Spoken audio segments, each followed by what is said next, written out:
ধর্ম যার যার, উৎসব সবার, এই কথাটা কি ঠিক? না, এই কথাটা ঠিক না। কারণ ধর্ম যার, উৎসব তার হওয়া উচিত।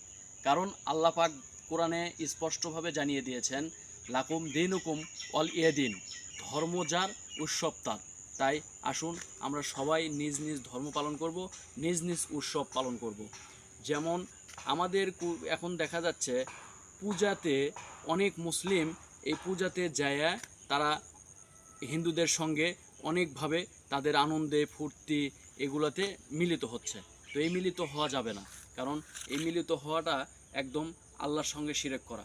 যেমন আমাদের কুরবানি ঈদে যেমন আমরা গরুকে জবাই করি, গরু জবাই করে গোস্ত খাই, তারা হিন্দুরা মনে করে যে আমরা তাদের সঙ্গে তাদের গোমাতাকে আমরা অপমান করতেছি। তেমনিভাবে যেমন তারা মূর্তি পূজা করতেছে এবং আল্লাহর সঙ্গে শিরক করতেছে, তাহলে কিভাবে আমার আল্লাহকে অপমান করতেছে, আমরা আমার আল্লাহকে অপমান করার সত্ত্বেও আমরা তাদের সঙ্গে লিপ্ত হব। তাই আমরা এ ধরনের কাজে যাব না, আমরা এ ধরনের কাজে লিপ্ত হব না।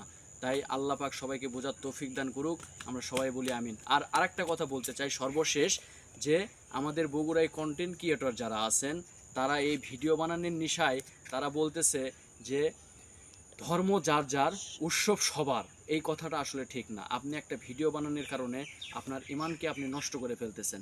আপনি আপনি এইটুকু বলতে পারেন, ভিডিও বানান, বলতে পারেন যে হ্যাঁ, ধর্ম যার, উৎসব তার তার, সবাই নিজ নিজ ধর্ম পালন করেন, নিজ নিজ উৎসব পালন করেন, যেন কোনো কেউ কারো ধর্মের নিষেধাজ্ঞা না দেয়। এই কাজটা আপনি, এই কথাটা আপনি বলতে পারেন, সমস্যা নেই। কিন্তু আপনি এই কাজটা বলতে পারেন না যে ধর্ম যার যার, উৎসব সবার। তো যাই হোক, সবাইকে আল্লাহ পাক বোঝার তৌফিক দান করুক, সবাই বলি আমিন।